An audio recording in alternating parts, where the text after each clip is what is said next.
tira todas as distrações agora. Abre o seu coração e se prepare, porque a gente vai para a palavra.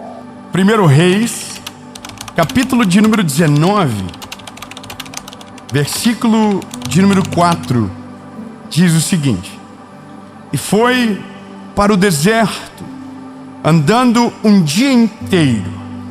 Aí parou, sentou-se na sombra de uma árvore e teve vontade de morrer. Então orou assim: Já chega, ó Senhor Deus, acaba agora com a minha vida. Eu sou um fracasso, como foram os meus antepassados. Sabe quem está escrevendo isso? Elias. Elias que está escrevendo isso. Elias foi um dos maiores profetas do Velho Testamento, e ele está dizendo para Deus: eu sou um fracasso.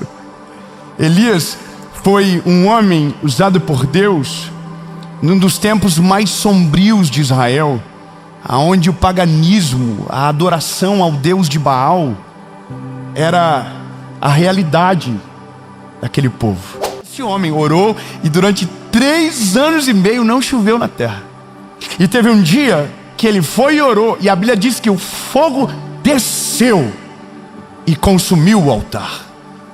A chuva caiu de volta, e a Bíblia diz que nesse dia ele matou 450 profetas de Baal. E havia também os profetas de Azerá, cerca de 400, que a Bíblia não diz o que ele fez, mas talvez esse homem, poderoso na batalha, cheio de Deus e de autoridade, que ora e o céu fecha, que ora e o céu abre, está dizendo: eu sou um fracasso, me mata, tira minha vida. É doido imaginar que esse vencedor, esse homem, ele está vivendo isso. E aí, a parada é, porque um bilhetinho chegou para ele, Jezabel mandou: eu vou fazer com você em 24 horas o mesmo que você fez com os profetas. Derrotou 450 profetas à espada e fugiu de um bilhetinho. Sabe o que é isso? É a prova que algumas coisas têm o poder de dominar a nossa mente e criar uma história fictícia que a gente acredita numa guerra que nem aconteceu.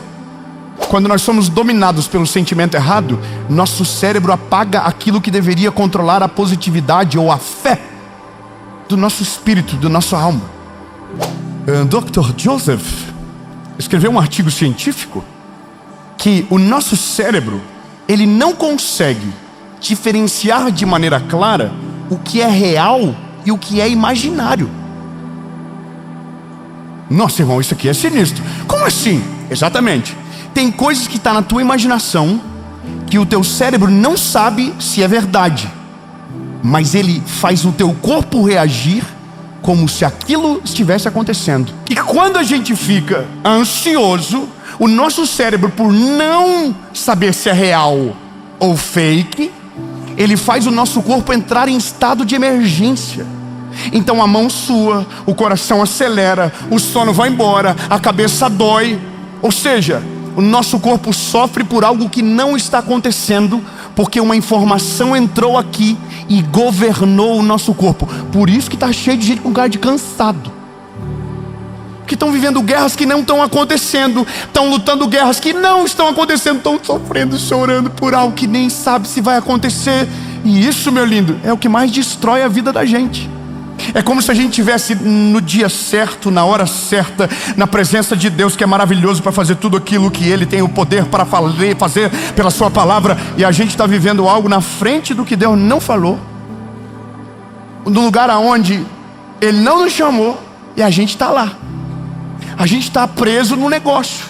Quando eu olho para Elias, eu estou pensando: Elias, faz uma leitura rápida, analisa o tamanho do inimigo.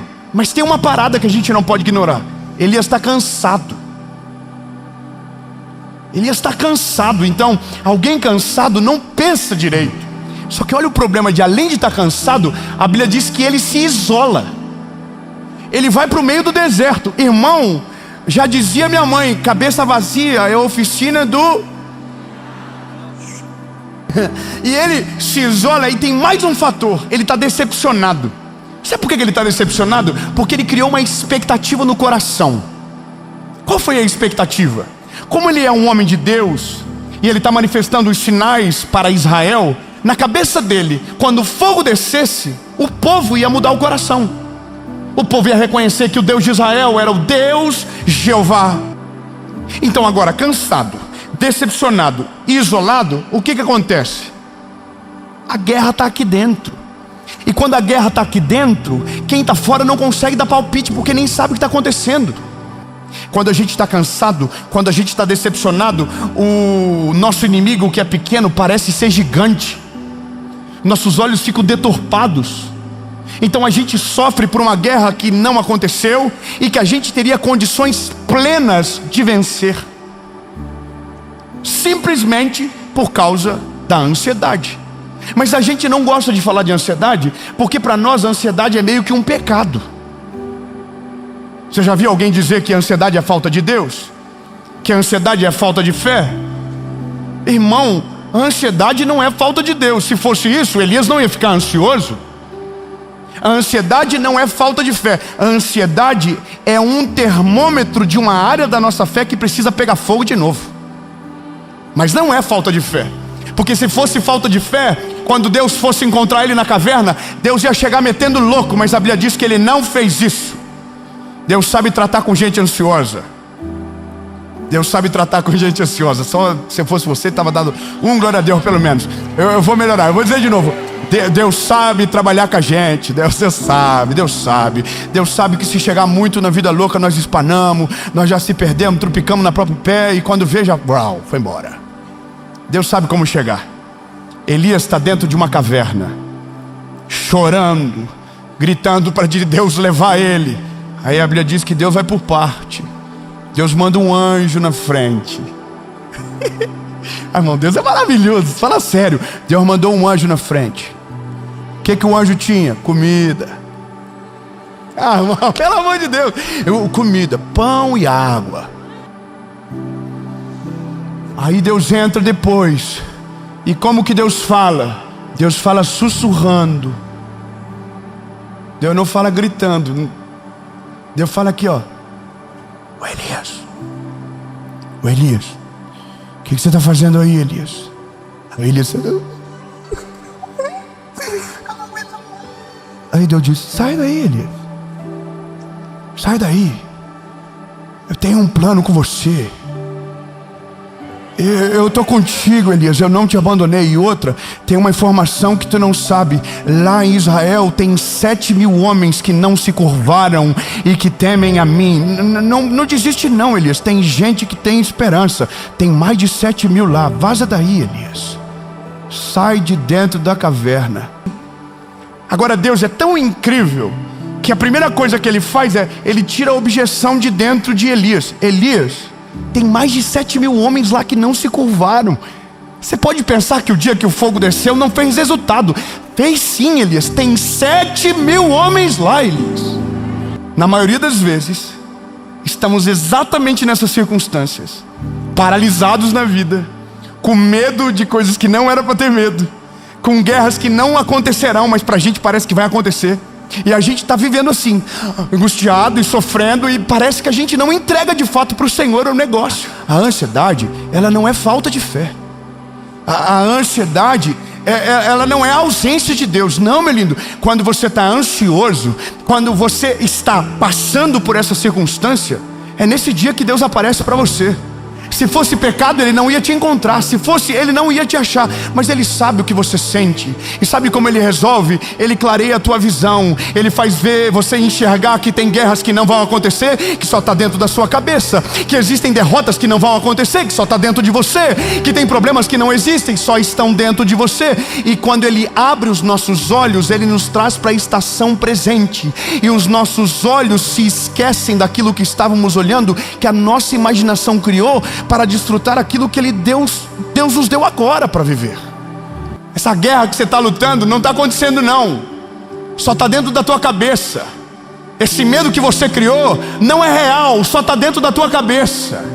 Ei, lindo, confia nele de verdade. Deposita toda a tua história na mão do Senhor. Confia que ele está cuidando da sua saída e ele vai cuidar da sua chegada. Entrega para ele logo e para de sofrer. Ei, bora!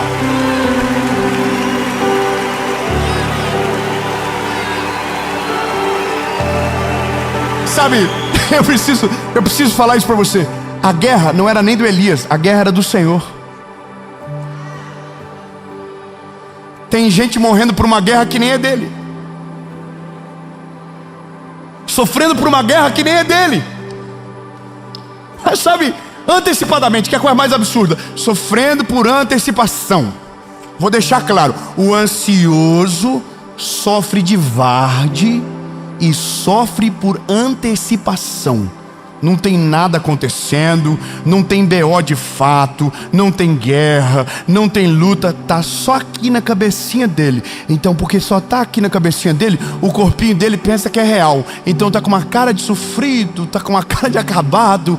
Mas eu tenho uma notícia para você, lindo. Jesus está chegando na caverna que você se escondeu, no meio desse sentimento de derrota, de ansiedade, de perda. E ele está dizendo para você: eu tô no controle, relaxa, eu tô cuidando de todas as coisas. Eu cuidei ontem, eu cuidei hoje e eu vou cuidar amanhã. Eu estou com você, não perdi o controle.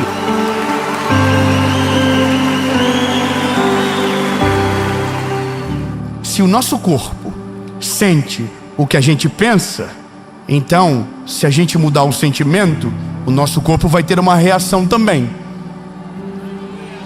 Então, tire a ansiedade e coloque a confiança em Deus dentro de você.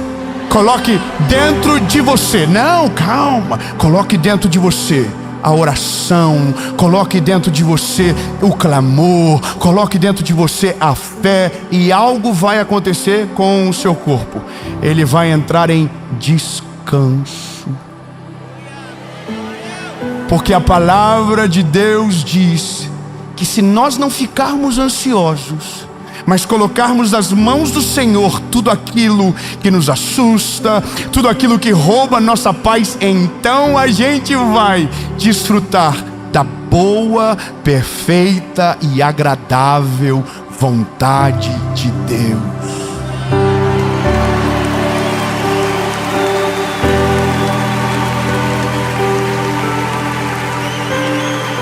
A gente não consegue saber o que vai acontecer no minuto após. Você não sabe o que de fato te espera. Você não sabe o que a vida vai lhe trazer. Você não sabe aonde tudo vai te levar. Você não sabe o que está te esperando da porta para fora. Então, se eu não sei o que me espera da porta para fora, no meu futuro, eu só preciso saber de uma coisa: que Deus esteja comigo indo, e que o governo dele já esteja me esperando.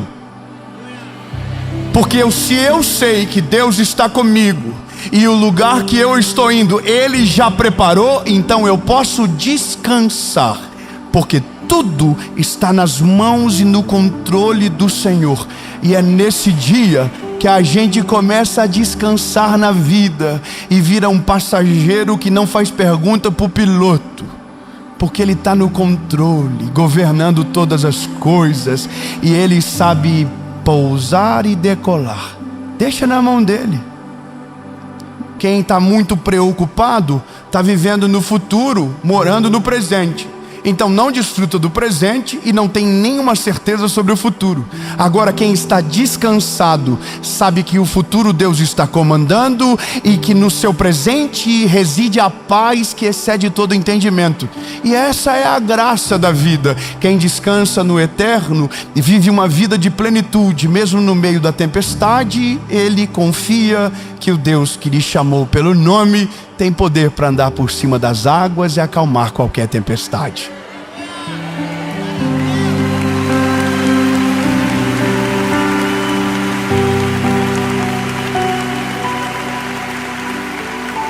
Ô Elias, sai da caverna, Elias.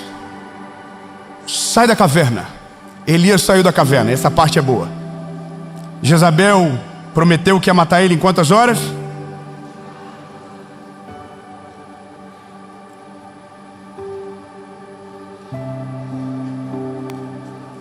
Eu preciso que vocês aumentem a expectativa agora. Vai ser sinistro. O final é melhor do que tudo. Não, eu ensaiei para essa parte. Você não está entendendo? Em quantas horas Jezabel prometeu que ia matar Elias? Vou falar para você. Passou 24 horas e Jezabel não conseguiu. Obrigado. Glória a Deus. Passou 48 horas. Jezabel não encontrou Elias. Passou 72 horas, Jezabel não achou Elias. Passou um mês, Jezabel não achou Elias. Passou um ano, Jezabel não achou Elias. E Jezabel pode procurar o resto da vida dela, porque a Bíblia diz que Elias não experimentou a morte. A Bíblia diz que ele subiu transladado numa coluna de fogo. É lindo! A palavra dela não conseguiu cumprir.